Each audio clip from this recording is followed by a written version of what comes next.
Bien, pues el tema que nos ocupa esta tarde le hemos puesto por título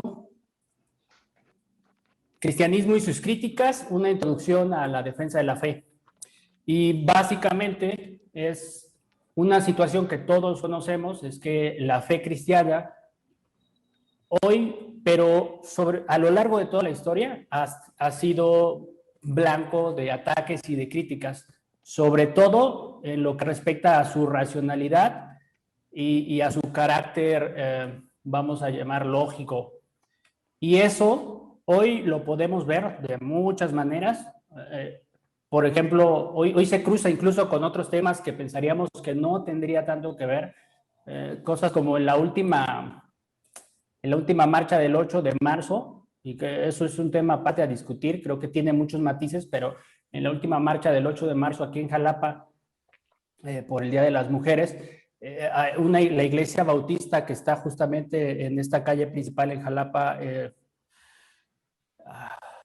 Ávila Camacho, que es la primera iglesia bautista, yo veía videos donde fueron y le rompieron vidrios y cosas así.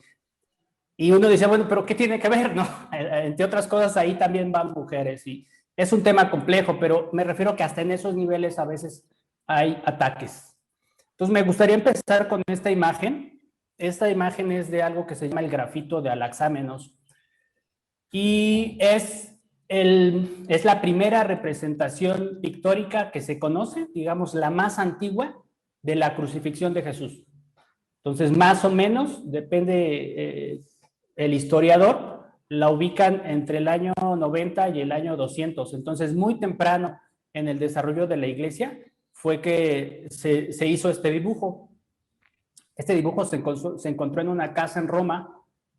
Del lado izquierdo tienes, digamos, el original y del lado derecho tienes ya el dibujo como se pasó, digamos, en limpio para que lo puedas apreciar con mayor claridad. Y si haces un esfuerzo por leer, seguramente puedes alcanzar a ver esto. Dice Anaxámenos, luego dice Sebete, luego dice Teón. Anaxámenos, Sebete, Teón.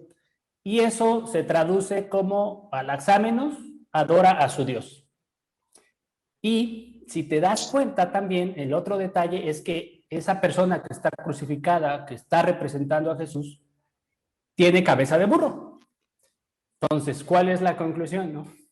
Que la primera representación pictórica de la crucifixión de Jesús es una burla. O sea, la primera representación de ese acto que para nosotros es tan importante es una burla, proviene de alguien que muy cerca seguramente de la casa de Anaxámenos, pues se le hizo bien hacer un dibujo, rayarlo y decir, miren, aquí vive Anaxámenos, o por aquí vive Anaxámenos y adora a su Dios, ¿no? ¿Por qué? Porque para el contexto griego y romano de la iglesia primitiva, muchas de las afirmaciones que hacían los cristianos pues eran locura, eran completamente absurdas, ¿no? Eso mismo va por ahí a señalar la Biblia. Entonces, creo que esto sirve como un ejemplo muy claro que la iglesia y el cristianismo ha tenido críticas desde el principio de su desarrollo y no debería sorprendernos hoy también tener críticas, porque esa ha sido prácticamente la condición.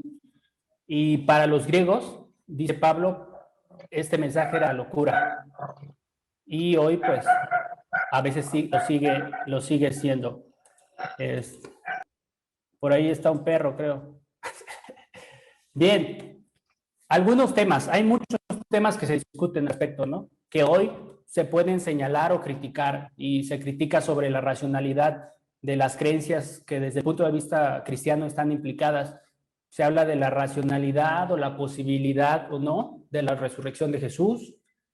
Tenemos el tema propio de la existencia de Dios. ¿Tenemos algún tipo de justificación racional para pensar o para asumir esa posición? El problema del mal, que creo que ese es como el problema más grande desde el punto de vista apologético de la fe cristiana. O sea, si el Dios de la Biblia es real, si el Dios de la Biblia existe, si este Dios todopoderoso, bondadoso y que además lo sabe todo, si ese Dios existe, ¿cómo puede ser que exista la maldad? ¿No? Porque si es bondadoso, no quisiera la maldad. y si lo sabe todo, sabe que hay maldad en este mundo. Y si es todopoderoso, podría acabar con la maldad, ¿no? Y ese es un problema. Para muchos ese es un problema. La teoría de la evolución es otro tema. Hay tanto cristianos como ateos que consideran que la teoría de la evolución está en conflicto directo con los fundamentos de la fe cristiana. Y también hay otras posiciones, creo, más moderadas, pero como quieras es un tema que hay que discutir. Los milagros. El tema de los milagros es muy curioso porque quizá otras religiones podrían prescindir de la idea de los milagros, pero el cristianismo mismo descansa en un montón de milagros. El nacimiento virginal de Jesús, su resurrección, un montón de milagros a lo largo del Antiguo Testamento, y bueno, los milagros del propio ministerio de Jesús están ahí. Entonces el cristianismo no es como que pudiera prescindir de la idea de los milagros.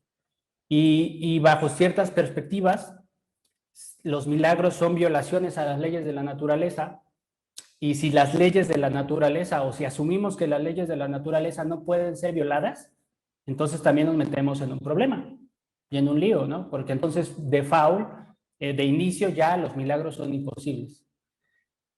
Y también se discute sobre la veracidad y confiabilidad de la Biblia. Cualquiera puede reclamar, y creo que con bastante justicia y sinceridad, ¿cómo podemos estar seguros que un texto que fue escrito por tantas personas y a lo largo de tanto tiempo, y que además fue pasando a través del tiempo mediante copias a mano, cómo podemos estar seguros que se conservó este texto lo más fiel posible, ¿no? O sea, porque muchos pueden reclamar, seguramente a lo largo de la historia hubo gente que alteró el texto con la intención de poner cosas que no estaban ahí, porque el cristianismo en sus inicios como religión pues tenía una intención o una vocación política, o alguien se beneficiaba de esto, ¿no? Que casi siempre quien busca esto dice, alguien se beneficiaba de ahí, seguramente tiene alteraciones. ¿Y cómo podemos estar? Por supuesto, ayer lo comentaba el pastor William, ¿no? Nosotros estamos seguros que la Biblia es confiable, ¿no? Independientemente de los argumentos. Pero ¿cómo podemos mostrar a las demás personas que efectivamente es confiable? Y ahí, pues también se requiere de esta labor. La defensa de la fe, entonces, es precisamente esta disciplina dentro de la teología cristiana que se dedica a intentar responder esta clase de temáticas. O sea, es toda una labor que está ahí en el quehacer cristiano. Y le ha llamado apologética. Así que quisiera, para iniciar, presentarte dos definiciones de diferentes autores de lo que es apologética. La primera definición es de un autor que se llama William Lane Craig, de su libro Fe Razonable, y él define la apologética como sigue. La apologética, del griego apología, o sea, una defensa, es una rama de la teología cristiana que busca proporcionar una justificación racional para los reclamos de verdad de la fe cristiana. Entonces, la apologética forma parte del quehacer de la teología cristiana y lo hace mediante la intención de justificar racionalmente aquellas creencias que pueden entrar en conflicto para muchas personas en su aspecto racional. La segunda definición viene de un libro que se llama Apologética Cristiana, de un teólogo reformado muy interesante del siglo XX, Cornelius Van Til, y él decía, la apologética es la reivindicación de una filosofía de vida cristiana en contra de las diversas filosofías de vida no cristiana. El énfasis que está haciendo Van Til es más que la cuestión de justificar racionalmente, es que el cristianismo como cosmovisión, como filosofía de vida,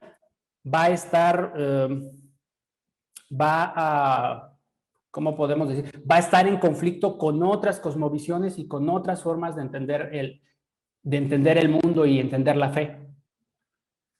Por ejemplo, con otras religiones que entienden y ven el mundo de otra manera, pero también con otras filosofías. O sea, va a estar en conflicto con el existencialismo, va a estar en conflicto con el marxismo, va a estar en conflicto con la ideología de género, por ejemplo. Son diferentes formas de entender el mundo. Y para Van Til, la apologética tenía esa función de demostrar que la filosofía de vida cristiana es la verdadera y es la única capaz de explicar correctamente la totalidad de la realidad. Entonces, de eso trata la apologética, esa es la labor, y creo que entonces lo primero que podemos aprender aquí es que si a ti te han hecho críticas de tu fe, o si de hecho tú mismo tienes algunas dudas de tu fe, quiero que sepas que hay toda una rama de la teología que se dedica a tratar ese tema.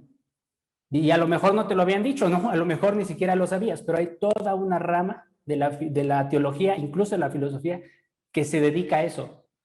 Y lo siguiente que quiero que consideres es que llevamos más de 2000 años de historia de la iglesia. O sea, tenemos una ventaja enorme.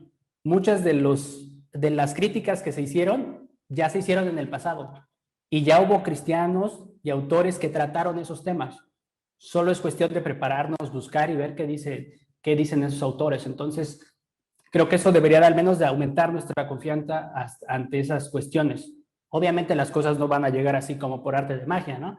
Es labor de nosotros estudiar, es labor de nosotros hacer cosas como las que hoy hacemos, es labor de nosotros prepararnos.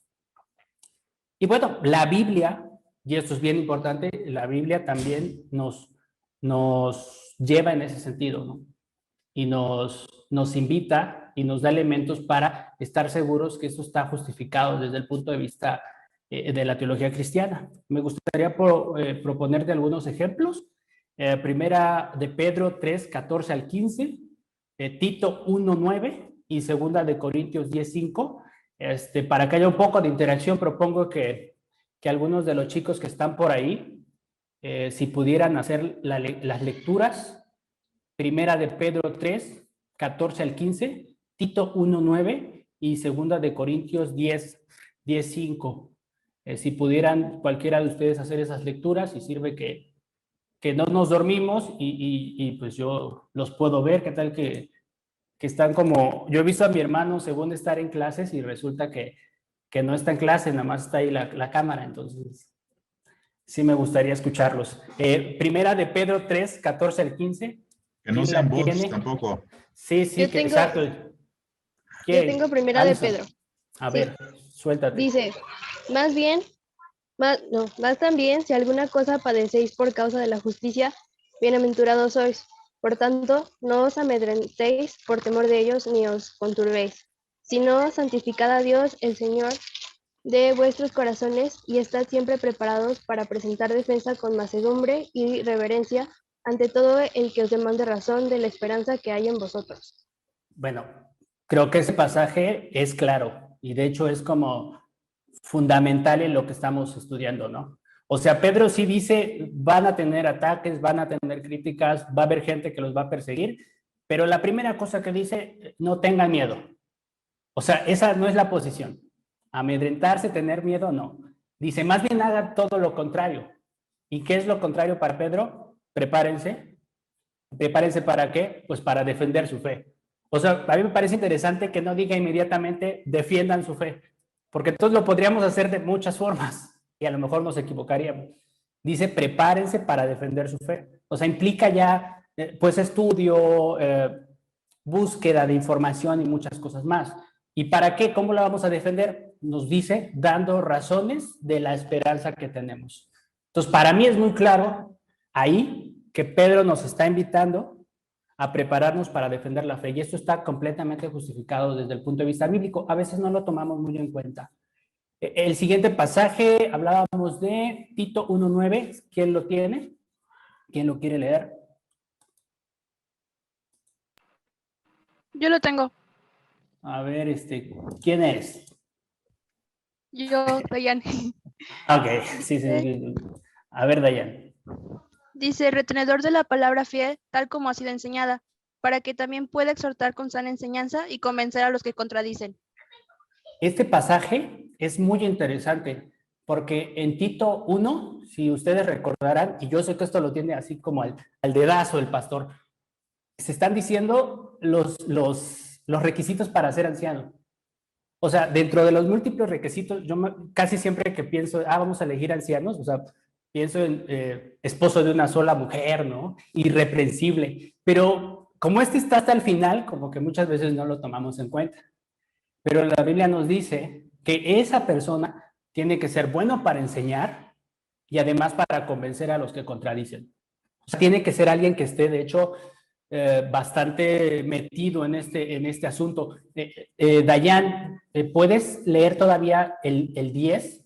Porque creo que el 10 todavía ahonda más en este asunto. Incluso usa una frase que a mí me gusta mucho, y la frase dice algo así como para callarles la boca. O sea, a veces es necesario eso. A veces es necesario callar las bocas.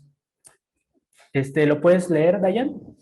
Sí, dice, porque hay aún muchos contumaces, habladores de vanidades y engañadores, mayormente de los de la circuncisión, El 11, por favor. a los cuales es preciso tapar la boca, que trastornan casas enteras, enseñando por ganancia deshonesta lo que no conviene. Bueno, creo que también es un pasaje muy claro, ¿no? Hay un llamado en especial a los ancianos, pero también a toda la iglesia, a prepararnos para poder enfrentar este tipo de críticas, convenciendo, tapando bocas, enseñando. Creo que podemos ver esto con claridad. Y el siguiente pasaje, segunda de Corintios 10:5, ahí Pablo nos está hablando de mucho de lo que consiste su ministerio. Su ministerio, en ese pasaje en especial, está defendiendo su ministerio, y de las múltiples labores que va a mencionar, hablará de esta, que se escucha bastante razonable y racional. Segunda de Corintios 10:5, ¿quién la tiene? ¿Y quién lo va a leer? Yo sé que todos lo tienen. Es más, lo podrían leer de ahí, pero ¿quién lo quiere leer? No se hagan.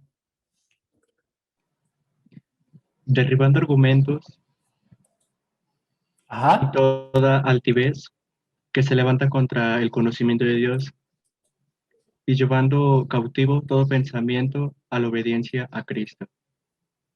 Una de las labores en las que consistió el ministerio de Pablo fue derribar argumentos, fue llevar cautivo aquellos pensamientos, aquellas ideologías que se levantaban contra lo que él predicaba respecto de Cristo, a la obediencia de Cristo. Entonces, al menos para mí, puede ser que no estés de acuerdo, pero al menos para mí es claro, tan solo por esos 3 pasajes, que en la Biblia hay un claro mandato a defender la fe, a prepararse, a convencer y a derribar argumentos. Son palabras que muchas veces no usamos cuando nos referimos a la fe, ¿no? Estamos acostumbrados a hablar de la fe en otros términos. Estamos acostumbrados a hablar de la fe como esta virtud que a veces incluso va contra lo racional. Yo recuerdo mucho una alabanza que alguna vez canté, que decía: yo no confío con la mente, lo hago con el corazón. Y el énfasis en ese tipo de pensamientos hay una virtud en separar la fe de la razón. Y a mí me parece que eso es un error. Pero también creo que es un error porque no nos ponemos a reflexionar tanto sobre qué es la fe y sobre cuáles son sus características.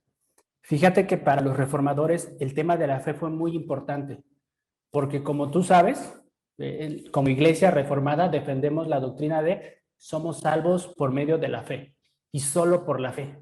Pero además añadimos, y con razón, esta fe es un don de Dios. Y a lo mejor aquí es donde empezamos como a sentir que hay un conflicto. No sé si a ustedes les pase, pero a mí sí.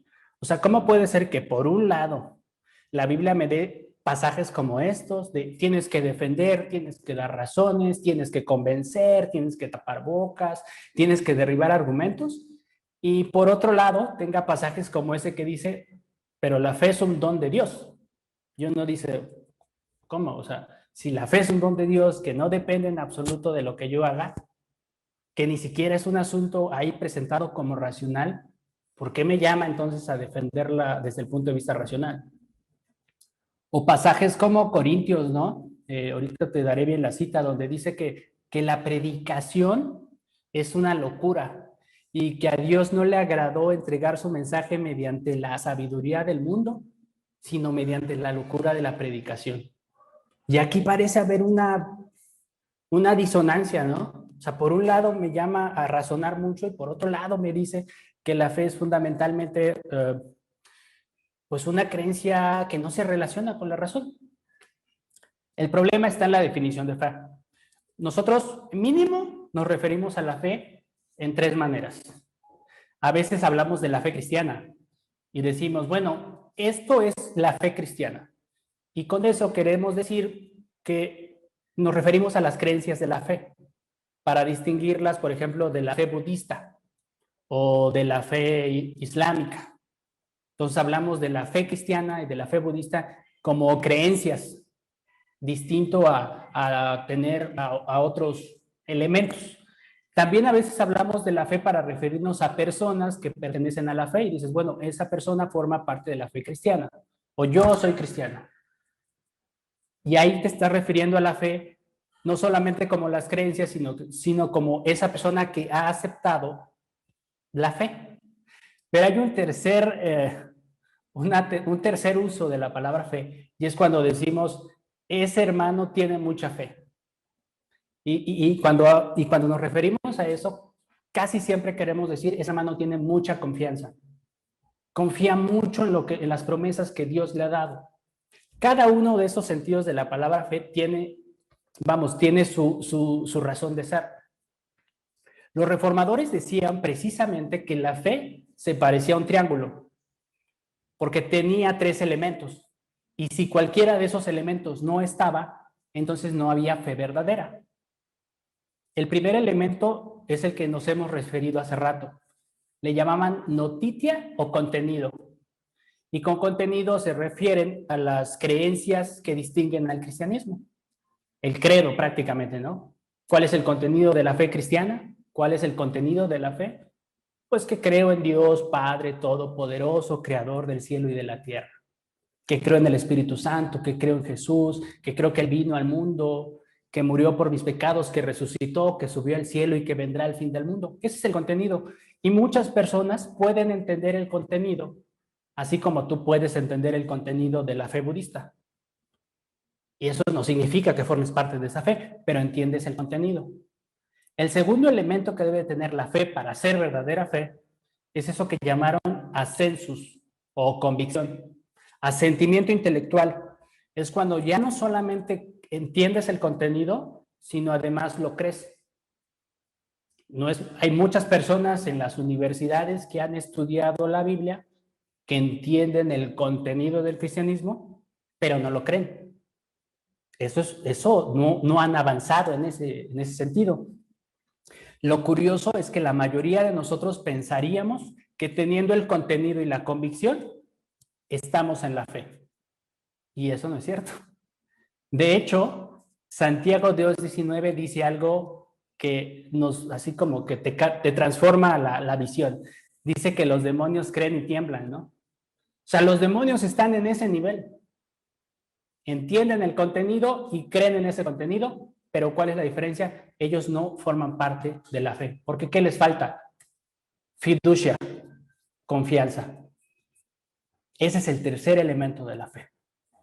La confianza es cuando tu voluntad se dobla ante esa creencia.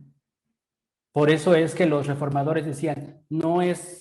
La gran preocupación de los reformadores, incluso de los católicos en la época de la Reforma, era, si decimos que somos salvos solos por la fe, las personas van a hacer lo que quieran. Y entonces ellos enfatizan, no, espérame, la fe no es solamente decir que crees, incluso la fe no es solamente creer. La fe viene acompañada de una confianza que transforma tu vida. ¿Por qué es importante decir eso? Porque dices, bueno, este tema de la fe me parece interesante, pero ¿por qué me lo dices en una clase de apologética? Bueno, por una razón. Nota que tanto el contenido como la convicción son dos actividades profundamente racionales. O sea, yo entiendo el contenido y yo me puedo convencer hasta cierto punto de la racionalidad de las creencias. O sea, hablan de noticia y hablan de asentimiento intelectual. Para los reformadores, la fiducia es ese aspecto de la fe al que nos referimos cuando decimos que es un don de Dios. O sea, la confianza es lo único que Dios, no, más bien, la confianza, la fiducia, es eso que solo Dios puede darnos, que solamente Dios de manera directa puede acabar en nosotros. Pero el contenido y la convicción se relacionan mucho con la razón. Es en la razón y en la mente donde clarificamos y entendemos el contenido. Es en la razón donde nos podemos hasta cierto punto convencer de la veracidad de una afirmación. Sproul, R.C. Sproul, este famoso teólogo que creo que murió el año pasado, decía sobre este tema: la apologética, la defensa de la fe, proporciona una tarea vital en el nivel de aclarar el contenido del cristianismo y defender su verdad. O sea, Sproul dice, la apologética se mueve en estos dos niveles, contenido y convicción. Y ahí funciona, porque por más que tú hagas apologética, y esto hay que decirlo, tú no puedes generarle confianza a nadie. Tú no puedes generar fiducia en nadie, porque eso solamente lo hace el Espíritu. Entonces, cuando tú tienes bien claro esto, entonces te puedes meter en este tema porque tienes buenas bases y no vas a confundir la fiducia con la convicción o con el contenido. Entonces, aunque puede parecer un tema un poco irrelevante o que no está directamente relacionado con lo que vemos hoy, sí nos proporciona la base correcta para entrar a este tema, porque también podemos caer en el extremo de decir todo es la razón y tampoco es verdad. Bien, esta es la primera parte, digamos, de esta presentación y consiste como en hacer esta justificación bíblica y doctrinal de la apologética, porque a veces yo tengo la impresión que muchos cristianos ven como una virtud tener confianza sin tener muy claro el contenido ni la convicción. A mí me da esa impresión, ¿no? Lo ven como muy virtuoso, pero no es así.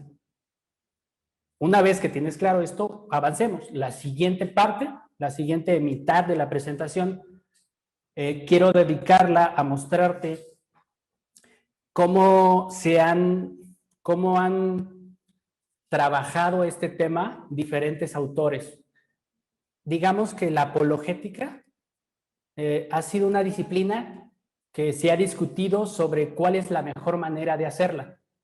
Vamos directamente sobre argumentos, nos ponemos a reflexionar sobre qué es la fe y qué es la razón, o mejor nos vamos directamente a ver cuál es la diferencia entre el cristianismo frente a otras cosmovisiones.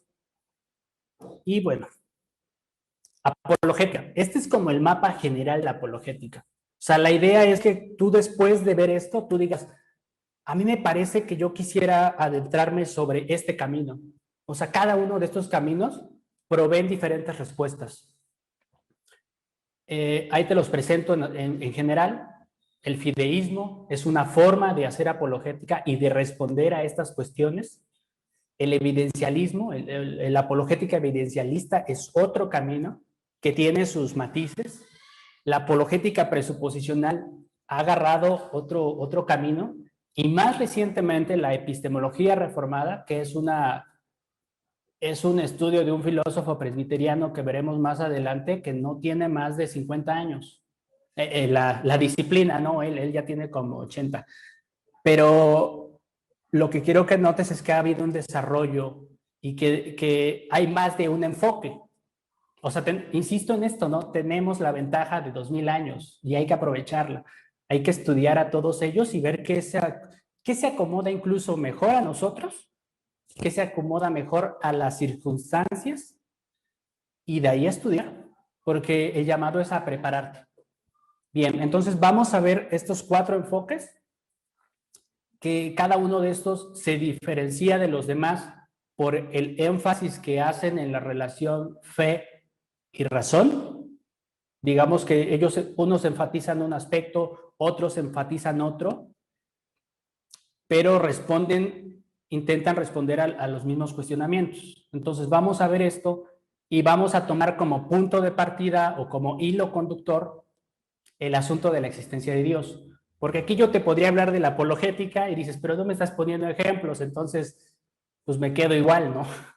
Entonces, en cada uno de estos enfoques, te voy a dar un autor, un ejemplo sobre el asunto de la existencia de Dios. Y pues ahí tú verás como que qué línea te convence o sobre cuál quisieras estudiar y prepararte, que ese es el llamado. Hay que prepararnos. Entonces, pues empecemos, prepárense porque viene lo bueno. Fideísmo, Blaise Pascal. Blaise Pascal fue un filósofo, matemático y físico. Si pusiste atención a tus clases en la prepa, y si estás en la prepa, seguramente lo escuchaste porque hay un principio en la hidráulica que lleva su nombre, el principio de Pascal, que es cuando te pones a hacer cositas con jeringas y que un pistón más grande, bueno, este señor fue el que lo hizo. Pero además de ser un excelso físico y geómetra y matemático, también fue un cristiano comprometido, sobre todo en sus últimos 5 años de vida. Él vivió hasta los 39 años, murió bastante joven. Y después de que tuvo una segunda conversión bastante intensa, se comprometió a hacer un libro que le iba a llamar Apologética de la Religión Cristiana, pero se murió y entonces quedaron un montón de papeles y de notas que él había escrito para su libro.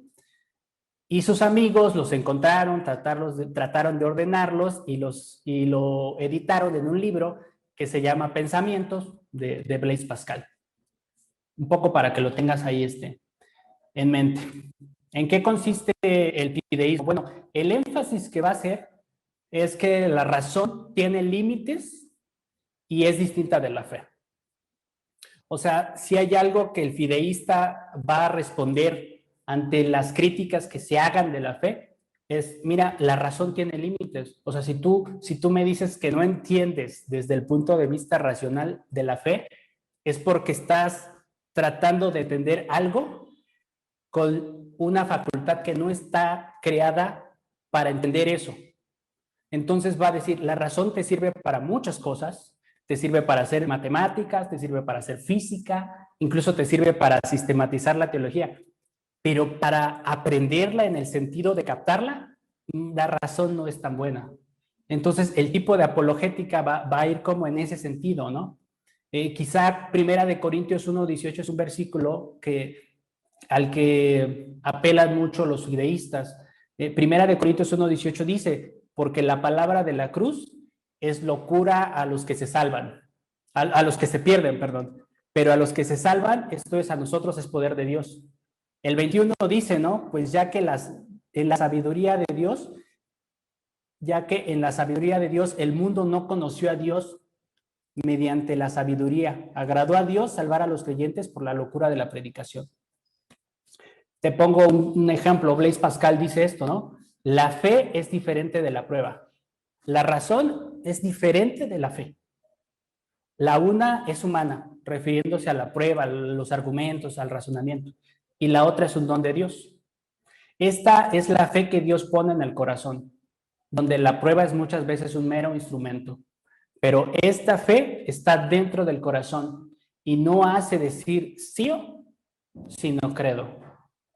O sea, para Pascal dice, mira, la fe la razón tiene límites.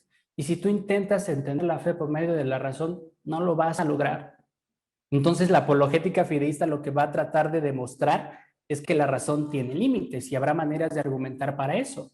No todas las cosas que crees, no todas las cosas que vives, las asumes como si pudieran ser demostradas por medio de la razón, ¿no? Y dice, la fe, y en todo caso, la razón lo más que puede hacer es que tú digas, pues yo sé, pero no yo creo, en el sentido de tener una confianza real que me implique existencialmente. Esa creencia... Ay, no. ¡Corre, ya están secas! A ver, Jimena, por favor. ¿alguien va a usar unas chanclas? Vamos a esperar. Adelante, adelante, ya silenciamos. Ok, no, es que me preocupó de que consigan las chanclas. Bueno, ok. Bueno, entonces, ese es el tipo de enfoque que va a tratar el fideísta, ¿no? Ese es el tipo de acercamiento que va a tener, enfatizando que la razón tiene límites y que es distinta de la fe. Entonces, por ejemplo, un tema como la existencia de Dios, que es el hilo conductor de esta tarde, para Pascal no se puede resolver por medio de la razón. Él dice, ¿Dios existe o no existe? ¿De qué lado inclinarnos? La razón no puede determinar nada a él. O sea, la razón no está capacitada desde el punto de vista del fideísmo para determinar cuestiones de fe, porque la razón es limitada y uno de sus límites probablemente sea cuestiones al respecto de la fe. Sin embargo, una vez que el fideísta ha establecido los límites de la fe, sí se puede aventurar a hacer algo más, y es a demostrar o a mostrar que aunque no se puede resolver por medio de la razón, resulta bastante conveniente. El fideísta va a tratar de decir, mira, pero en todo caso es muy conveniente, ¿sabes?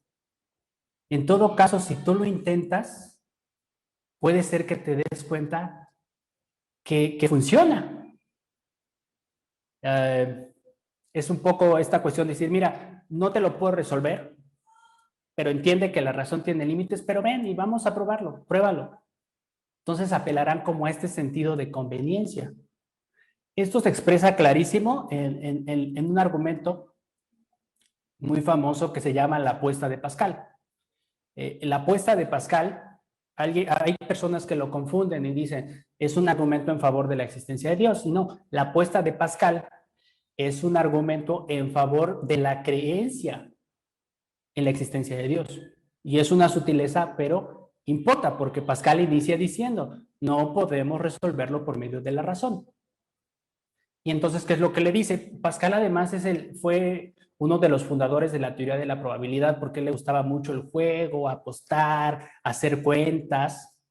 Entonces, por eso generó este argumento en tipo de apuesta. Y decía algo así.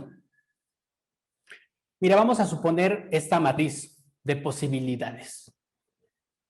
Puede ser que Dios exista, puede ser que Dios no exista, no lo sabemos, por la razón no lo vamos a poder resolver. Pero estamos aquí y no tenemos de otra más que elegir si apostar a creer que existe o apostar a creer que no existe. No hay de otra, no te puedes quedar sin hacer nada, ya estás aquí en el mundo. Dice, pero veamos qué pasa si corremos los resultados de esta matriz. Supón que apuestas a creer que Dios existe y resulta que existe. Ganamos todo, el paraíso, una ganancia infinita. Supón que apostamos a creer que Dios existe, pero resulta que no existe, pues no perdemos nada. O en el mejor de los casos, tenemos una pérdida finita, pero la ganancia era infinita, así que hay una distancia infinita. Ahora supone el caso contrario, apostamos a no creer y resulta que Dios sí existe. Dice, perdemos todo. Una pérdida infinita, el infierno. O podemos también apostar a no creer y que resulta que Dios no existe, y entonces pues no ganamos nada, o tenemos una ganancia finita. ¿Cuál es la conclusión de este matemático y además experto en probabilidad? Tengamos en cuenta estos dos casos. Si ganas, ganas todo. Si pierdes, no pierdes nada. Apuesta pues, porque Dios existe sin vacilar. Ese es como el único argumento, hasta cierto punto, porque no es un argumento directo, que se puede encontrar dentro del fideísmo. O sea, el fideísmo cree que la razón no va a estar capacitada para decir algo sobre la fe, pero sí cree que se puede mostrar hasta cierto punto su conveniencia. Este es el asunto, por ahí van a ir los fideístas. El fideísmo se va a relacionar mucho con él y se va a relacionar también mucho con este filósofo danés Søren Kierkegaard, que también va a tratar la fe desde un punto de vista bien interesante y nuevamente nos van a señalar los límites de la razón. O sea, yo creo que si hay algo bueno en el fideísmo es eso, recordarnos constantemente que la razón tiene límites, que la razón tiene límites. Entonces, si tú te quedas con eso del fideísmo, vamos, estás aprendiendo bastante. Pero esa no es la única forma de tratar el tema. Esta es una, fideísmo. Pasemos a la segunda. Evidencialismo. El evidencialismo, digamos que viene y le corrige un poco la plana a Pascal y le dice, mira, tienes razón en que la razón tiene límites, pero no te olvides que tenemos pasajes como Romanos 1:20, que dice, porque las cosas invisibles de él, refiriéndose a Dios, su eterno poder y su deidad, se hacen claramente visibles desde la creación del mundo, siendo entendidas por medio de las cosas hechas, de modo que no tienen excusas. O sea, la Biblia también nos dice que de hecho sí podemos saber cosas de Dios por medio de la razón natural. En el estado así caído, a pesar de estar caídos, es decir, sin haber pasado por la conversión y la regeneración, no en ese orden, podemos llegar a saber algo de Dios. Salmos 19:1, ¿no? Los cielos cuentan la gloria de Dios. Entonces, lo que dice el evidencialista es, mira, si bien la razón tiene límites, la razón sí puede mostrar la veracidad de la fe. No significa eso que creamos por la razón, no. Pero dice que en todo caso sí podemos justificar racionalmente varias de las creencias cristianas. William Lane Craig, en su libro Fe Razonable, dice lo que cito ahí: debemos hacer una distinción entre saber que el cristianismo es verdadero y mostrar que es verdadero. Sabemos que el cristianismo es verdadero principalmente por el testimonio de autenticidad del Espíritu de Dios. Mostramos que es verdadero presentando buenos argumentos para sus principios centrales. Es decir, a diferencia de Pascal, William Lane Craig y todos los evidencialistas sí cree que los argumentos son importantes y que de hecho pueden ayudarnos a presentar el Evangelio. Esto es interesante porque el evidencialismo es la metodología apologética que tiene una tradición más larga. O sea, si tú te pones a buscar apologética, casi todo lo que te va a salir en internet es sobre este enfoque. Te van a salir argumentos, te van a salir pruebas, te van a salir evidencia arqueológica. Tomás de Aquino, te van a referir a este tipo de filosofías. Entonces, la ventaja que tiene el evidencialismo es el que lleva una tradición más larga. Entonces, tú puedes encontrar mucho bajo este principio apologético. ¿Cómo funciona? Pensemos en particular en el tema de la existencia de Dios. Pues va a tratar de dar evidencias tanto del tipo filosófico como del tipo fáctico. O sea, con el tipo fáctico me refiero a cosas como evidencia arqueológica, ¿no? Papiros, encuentras un papiro, lo datas, de qué año es, eso me da confianza en que el texto bíblico se ha transmitido fielmente, ¿no? Encuentras una piedra de hace 2000 años y es que dice Pilatos, ¿no? Eso aumenta mi confianza y de alguna manera es un argumento en favor de la creencia en que la Biblia nos dice la verdad. O algunos argumentos filosóficos. William Lane Craig es el principal expositor en la actualidad de un argumento en favor de la existencia de Dios que es conocido como el argumento cosmológico Kalam. Se llama Kalam porque viene de una tradición árabe y funciona así. La premisa 1 es todo lo que comienza a existir tiene una causa.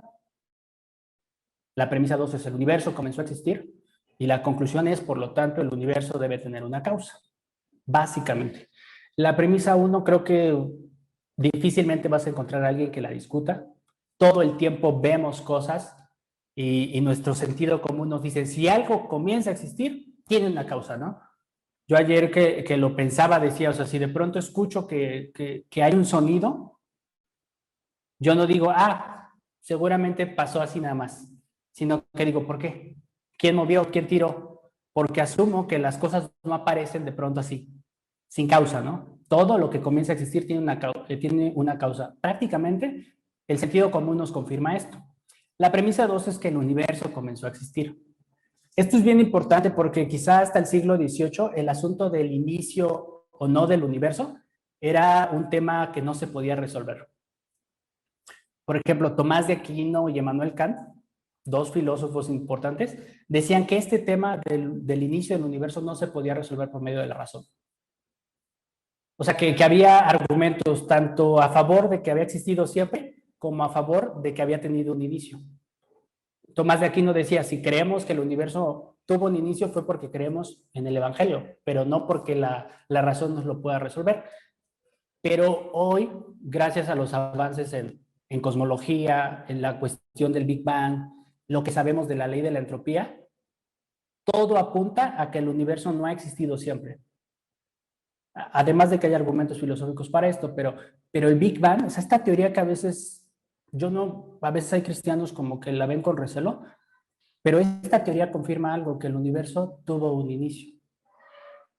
Y bueno, y si el universo tuvo un inicio, pues entonces el universo tiene una causa. Y William Lane Craig pues va a argumentar que esa causa tuvo que ser Dios, entre otras cosas, porque si lo que comenzó a existir fue la materia, el espacio, el tiempo, pues esa causa es inmaterial o espiritual. Además no ocupa un lugar en el espacio espiritual. Además está fuera del tiempo, ¿no? Es eterna o atemporal. Y seguramente es poderosísima. Y dice William Lane Craig, pues varias de esas características son las mismas características que la tradición cristiana pues, le ha adjudicado a Dios. Entonces hay buenas razones para concluir que nos estamos refiriendo a Dios. También el evidencialismo aporta el tipo de evidencias que vemos a la derecha. Ahí tenemos el papiro P52, que es un fragmento de Juan y que es el trozo, el manuscrito, es un trozo del manuscrito más viejo que tenemos del Nuevo Testamento. Entonces, cuando tenemos estos manuscritos son bien importantes porque nos confirman que el texto bíblico se ha transmitido a lo largo de la historia con fidelidad.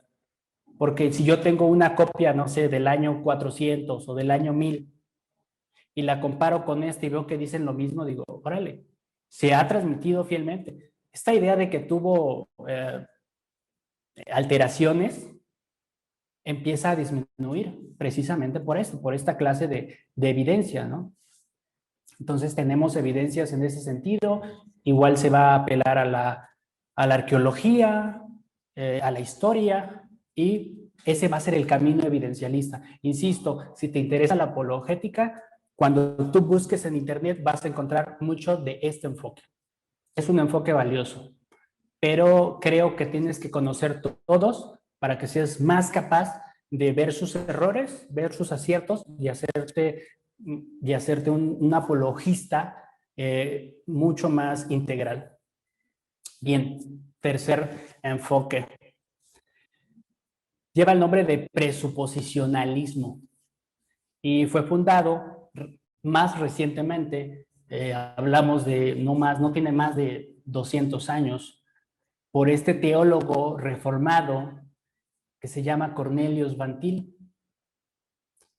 Y Cornelius Van Til, digamos que nuevamente le va a corregir la plana ahora a los evidencialistas y les va a decir, mira, tienes razón sobre que la razón sí puede aportar evidencia y sí puede justificar. Pero no te olvides que la razón trabaja desde un punto de vista, que la razón no es autónoma, que la razón tiene compromisos, que las personas que razonan desde un punto de vista. Si pensamos que solamente presentando argumentos y argumentos y argumentos vamos a llegar a hacer una buena apologética, nos equivocamos. Van Til piensa esto como que todo mundo tiene lentes. Todo mundo tiene unos lentes con los que interpreta la realidad. Ayer, por ejemplo, hablábamos de la ideología de género y una forma de entender las ideologías es como unos lentes que yo me pongo y entonces entiendo la realidad a partir de esos lentes. Y esos lentes tienen presupuestos. Por ejemplo, el presupuesto de la ideología de género es que todo, y no solamente la cuestión del género, sino que todo es en última instancia se puede reducir a la cultura, a la historia y a la cultura. Y entonces descarta cosas como la biología y otros elementos. Ese es un presupuesto. Entonces tú le puedes presentar argumentos a alguien de ideología de género y probablemente no los entienda porque sus lentes le hacen ver las cosas de una manera. Si tú tienes unos lentes amarillos, todo lo vas a ver amarillo. los cristianos pensamos que tenemos unos lentes que Dios nos ha dado para ver las cosas de la manera correcta. Romanos 1:21 viene un poco en ese sentido. Dice, pues habiendo conocido a Dios, no le glorificaron como a Dios, ni le dieron gracias, sino que se envanecieron en sus razonamientos y su necio corazón fue entenebrecido. O sea, la idea es, mira, es cierto que la creación, es cierto que los cielos cuentan la gloria de Dios, eso es verdad, pero también los corazones de las personas pueden envanecerse en sus razonamientos y negar esa verdad. Corintios 1:18 antes, ahí va a decir, esas personas detienen con injusticia la verdad. No todo es una cuestión de razón. Hay que ponernos a pensar desde dónde está razonando la persona. Un resumen sería, la razón presupone la fe. Esto se puede entender de dos maneras. Una es que si tú quieres razonar correctamente, es porque en el fondo tú presupones la fe cristiana. O sea, solamente se puede razonar con fidelidad desde el cristianismo. La segunda forma de entender esto es que todas las personas razonan desde la presuposición de algún tipo de fe. Porque el budista razona diferente que el cristiano. Y el marxista razona diferente que el cristiano. Porque presuponen una fe distinta. Van Til dice, cada pedacito de investigación histórica, ya sea en el campo directamente bíblico, la arqueología o la historia en general, está obligada a confirmar la verdad de las afirmaciones de la posición cristiana.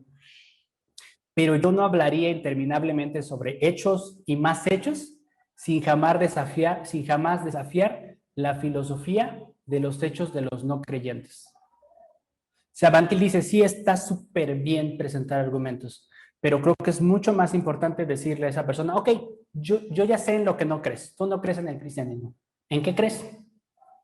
Generalmente cuando le dices a una persona es como, no venía preparado para esa pregunta, ¿no? Los cristianos saben en qué creen.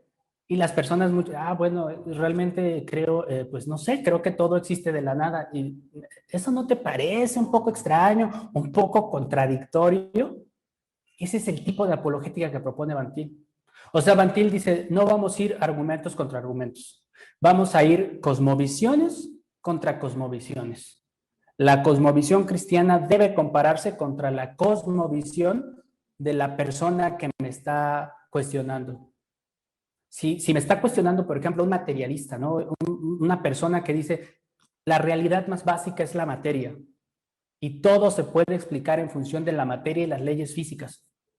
Yo le tengo que decir, ok, qué bueno que me explicas exactamente desde dónde tú me lo dices, pero el siguiente paso es demostrar y mostrarle a esa persona que si razona coherentemente con su cosmovisión, cae en contradicciones o es incapaz de explicar la totalidad de la experiencia humana. Te voy a poner un ejemplo. Los cristianos tenemos una justificación para creer que existe algo así como el comportamiento decente. Algo así como comportamientos que son buenos y comportamientos que son malos. Porque creemos que Dios puso orden, que Dios puso leyes, que Dios determinó cuál era el comportamiento correcto de sus criaturas. Algo así como que Dios le puso reglas. En el cristianismo esto tiene todo el sentido, pero en el materialismo esto no tiene sentido. Porque si todo es material,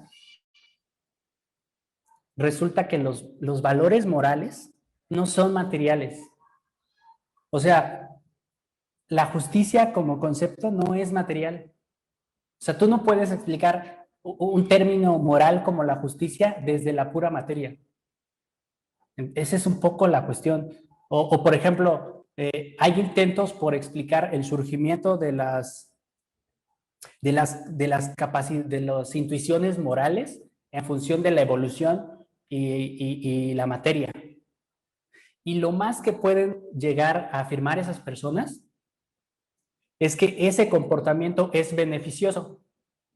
Para la evolución lo único que importa es que un comportamiento sea beneficioso para la reproducción. Y ya. Entonces, si tú dices eso desde esa posición, realmente no estás diciendo que un comportamiento no es bueno ni malo, solamente es beneficioso o no beneficioso. Entonces, hay una contradicción o hay una incapacidad inherente de todas las cosmovisiones no cristianas para explicar la experiencia humana. Entonces, Van Til dice que la única manera de demostrar que Dios existe es demostrando que si tú asumes que Dios no existe, caes en contradicciones. Que si tú asumes que Dios no existe, te metes en problemas porque no puedes explicar cosas como la razón, cosas como las leyes de la lógica, que tampoco son materiales. O sea, esas leyes que dicen cómo debes pensar correctamente no son materiales. Desde el punto de vista cristiano se justifican, pero desde un punto de vista ateo no. Van Til va a decir lo siguiente en su libro de Apologética Cristiana. Pero la mejor y única prueba posible de la existencia de Dios es que su existencia es necesaria para la uniformidad de la naturaleza y para la coherencia de todas las cosas en el mundo. O sea, el cristianismo es la única cosmovisión capaz de explicar coherentemente todo lo que sucede. Y todas las demás visiones terminan cayendo en problemas. El punto es rastrear dónde, pero se puede hacer. Si creemos que el cristianismo es verdad, todo lo demás es hasta cierto punto imposible. No podemos probar la existencia de las vigas debajo de un piso si por prueba decimos que se deben verificar por el hecho de que podemos ver las mesas y las sillas en la sala. Pero la misma idea de un piso como el soporte de mesas y sillas requiere la idea de vigas debajo. No habría piso si no hay vigas debajo. Esta es la idea de un argumento trascendental. El argumento trascendental funciona así. Yo no lo pruebo directamente. Aquello que yo quiero probar no lo estoy probando de una manera directa. Lo pruebo en la medida en que digo que que la existencia de eso es una condición necesaria para la existencia de cosas que acepto, como los valores morales, las leyes de la lógica, el propio pensamiento, la racionalidad, etc. Este es el camino que nos propone Van Til. Creo que es bastante interesante. La razón presupone la fe. Ya casi para terminar, pauta autor. Alvin Plantinga, epistemología reformada. Esto viene siendo una implicación de aquello que ya hemos dicho. La idea básica es que la fe no necesita justificación para ser racional. Mira, si tú le preguntabas a un fideísta como Pascal diría, tienes razón. O sea, la razón no puede justificar las creencias de la fe, porque la razón es limitada. Si tú le preguntas a un evidencialista como William Lane Craig, va a decir, no, la razón sí puede justificar la fe. ¿Por qué? Porque vamos a dar argumentos. Van Til Plantinga llega y hace un cambio en todo eso y dice, no, de hecho, la fe no necesita justificarse y aún así puede ser racional. Y ese es de pronto un enfoque que a mí me ha sorprendido por su genialidad.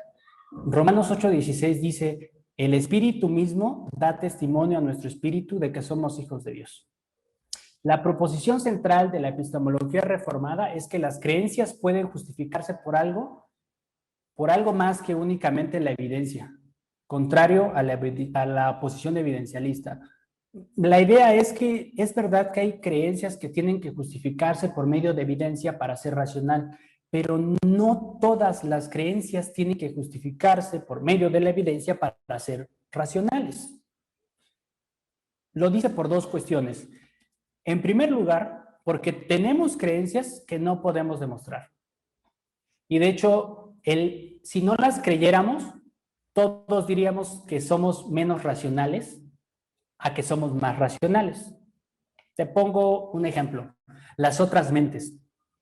Tú puedes estar seguro que existe tu mente, porque tú experimentas tus pensamientos, tus pasiones, tus intereses, tus ideas.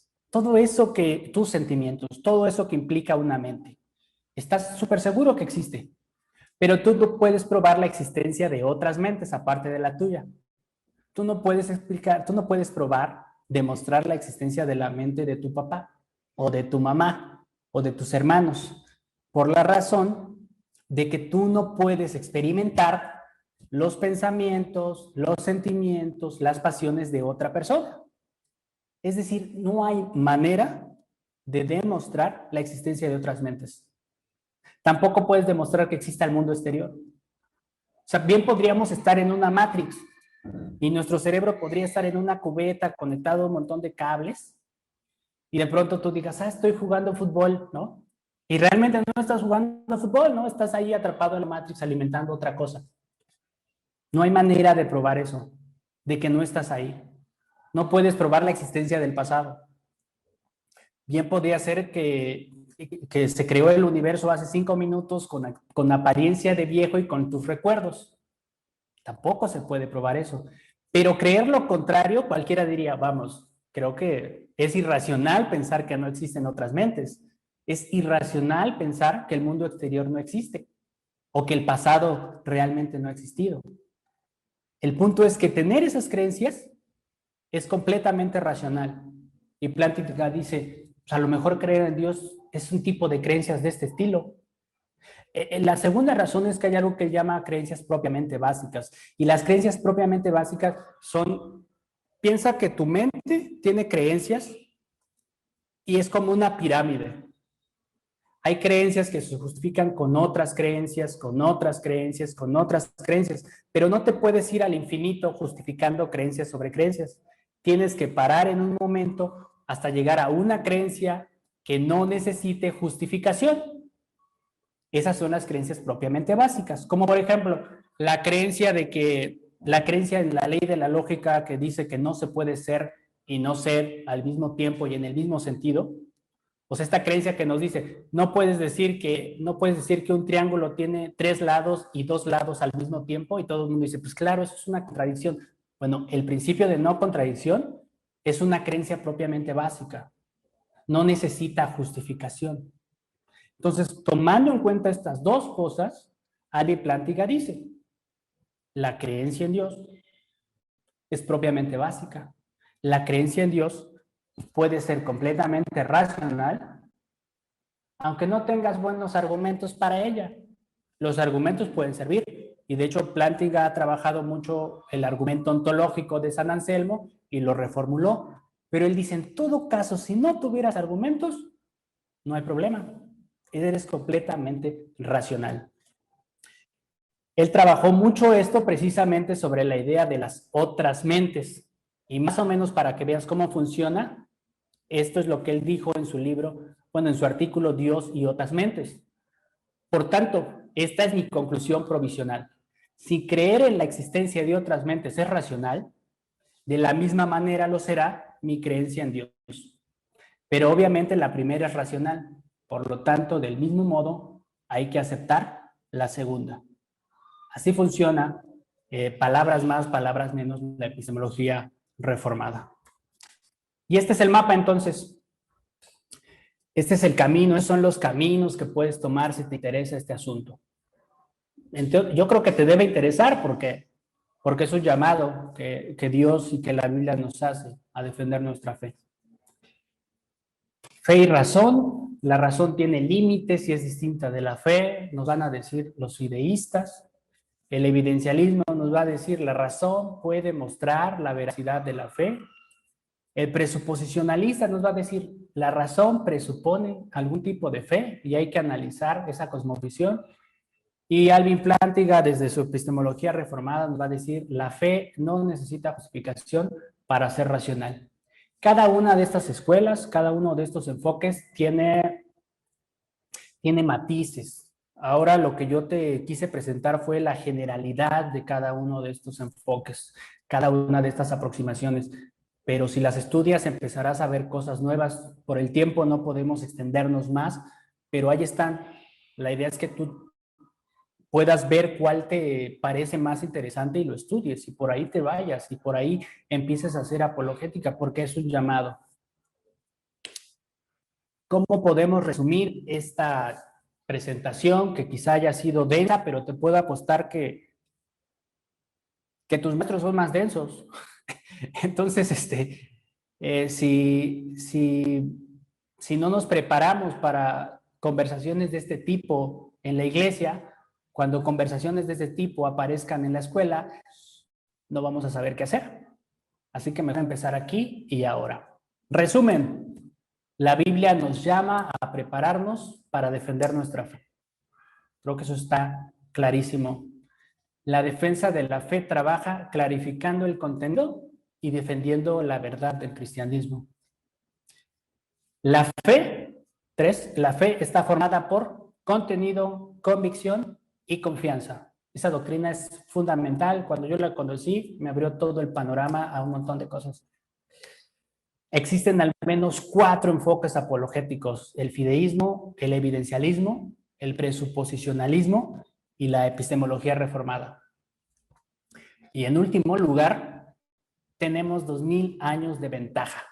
Hay que aprovecharlos. Tenemos 2000 años de ventaja. Ya se ha escrito mucho, ya se ha debatido mucho. Todo es cuestión de prepararnos y buscar los libros correctos y buscar en internet. La información está ahí. Y bueno, me gustaría terminar con una cita de este apologista que para muchos fue el apologista más importante del siglo pasado, C.S. Lewis, y él dice: la buena filosofía debe existir, si no por otra razón, porque la mala filosofía debe ser contestada.